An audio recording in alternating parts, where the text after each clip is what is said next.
It's nice to finally meet you, Liv. How have you been doing? Oh, great. I've been wandering around in Manchester today. Well, first of all, I went for a walk. It rained cats and dogs, but it was very refreshing, which is good after, we're sleeping on a tour bus. It's always good to get some fresh air. So it's good to be back in Manchester.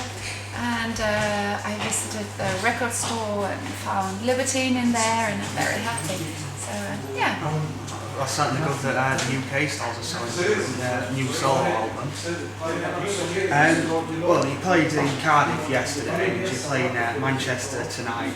Are you looking forward to the rest of the UK tour? Absolutely, I'm so happy that we've got, it's 10 UK dates this time, which is absolutely brilliant. We never played in Wales before.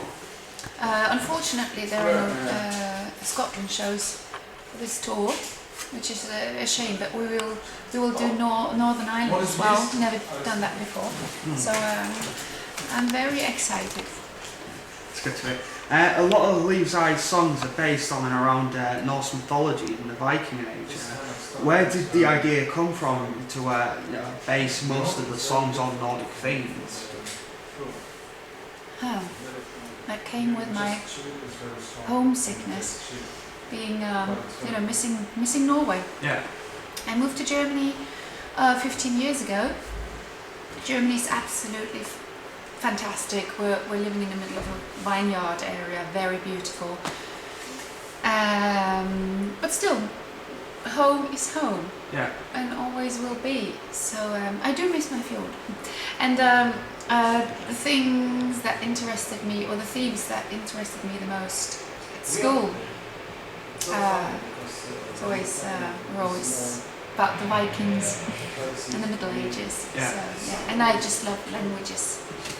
So that's Yeah. And Meredead means dead by the sea. What inspired you and the rest of Liv's Eyes to pick that name for the newest album? Good question.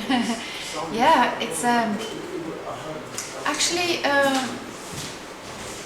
it was the music itself, the song itself, which inspired me to write those kind of lyrics. And it's just the feeling of the song, the emotion being set free when I heard the demo for the first time. So it's just pure inspiration. And of course the ocean has always been a part of me, always. So it's good to bring it into my art.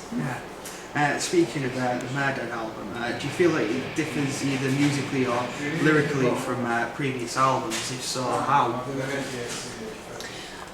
Well, our first release, Lovelorn,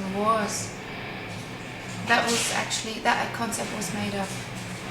I just made it up myself. It's not based on any kind of myth or something. It's just something I made up myself. Whereas Vinland Saga and Jord, that's when I started to get this feeling of going north.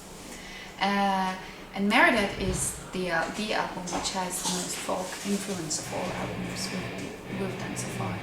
So I would like to. It would be my wish to keep the traditional influences for the next album. Now I've got the demos with me to to write lyrics when I'm on the road, and I'll tell you it's going to be.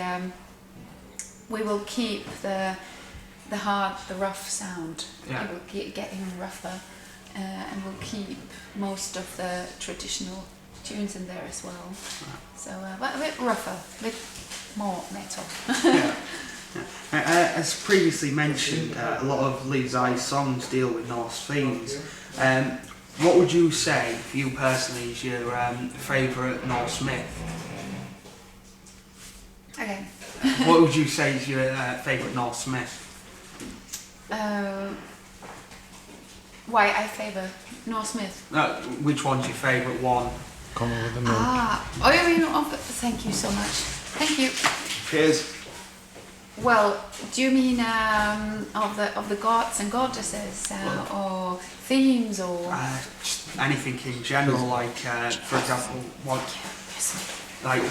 one of my favourite lists is when Vidar rips apart the Great Wolf favourites. Oh right, yes, absolutely. That's one of my favourites as well. Okay. I mean, everything which has to do with Freya. Freya is just my yeah. I believe that every woman has two sides. Yeah. Like Freya, she's the goddess of love, goddess of love, death and war goddess exactly. as well. So I think that kind of embodies the female personality in general. Obviously, collaborated with several different bands and musicians in the past, like Great Phil, Amphetamine, you featured on an Atrocity album as well. Do you have any plans for collaborations with any bands or musicians, either metal or non-metal, in the future? Right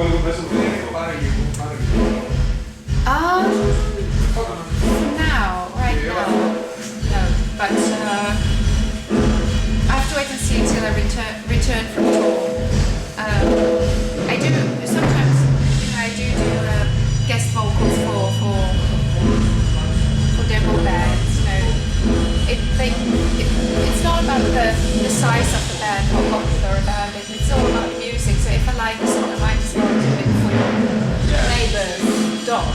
Yeah. You know what I mean? Yeah. So it just depends on the music. So every now and then I do little things, and sometimes there is a big one like Cradle. If you never became a vocalist or a songwriter, what would you see yourself as? Again, this if you never became a vocalist or a songwriter, what would you see yourself as instead?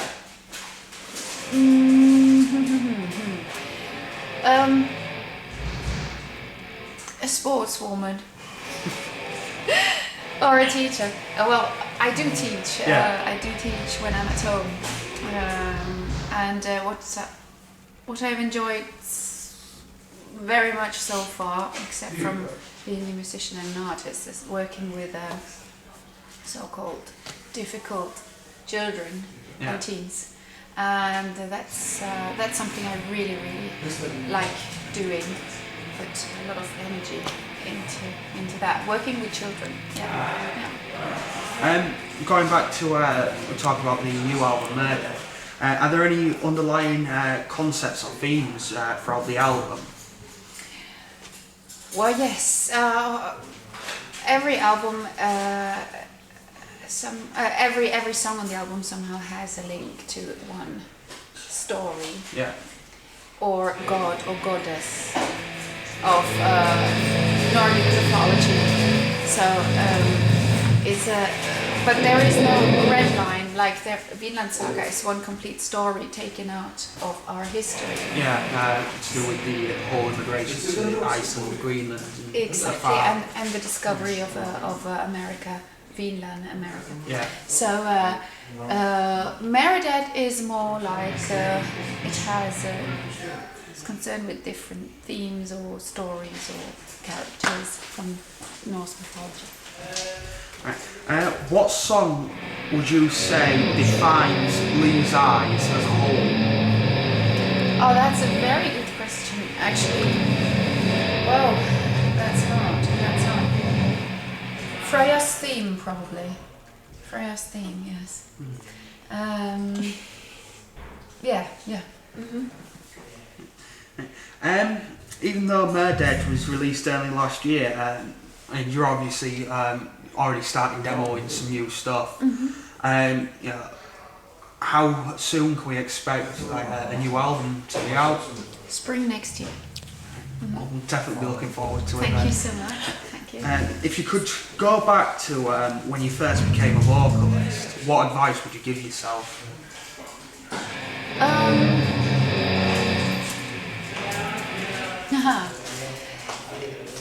Well, yeah, that's a tricky one. But the thing is, you only learn by doing. You might be a brilliant singer in the studio, but as soon as you're on the road, everything's different. every night is different, every audience is different, every microphone is different. So you have to cope with that, you have to adapt to the situation every day. And there is also your own health, your well-being. So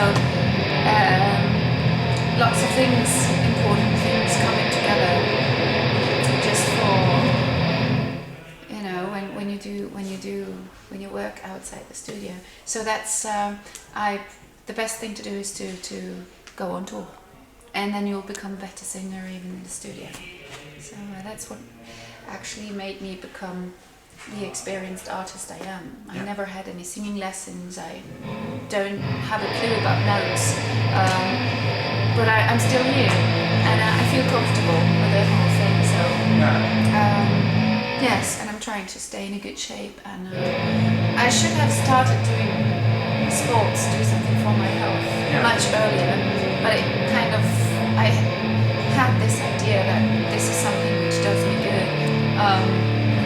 Since when I became a mum, so I should have done that when I was a teen. Well, of course, it might have been that I would have turned into a sportswoman then. So well, it's good as it is. If you could replace the soundtrack to any film with either your solo work or the music you do with Liv's Eyes, which film would it be and why?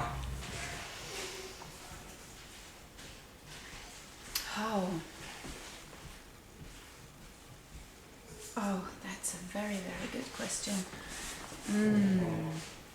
Game of Thrones. Good choice. It's brilliant. It's good to see another Game of Thrones fan in the metal scene. Yes, we are. Alexander and myself, that's Game of Thrones. That's like, okay, switch off everything and just... Take it, looking forward to the next series then. Can't wait. I think we're all kind of anticipation for it, really. Absolutely, yeah. Right, final question.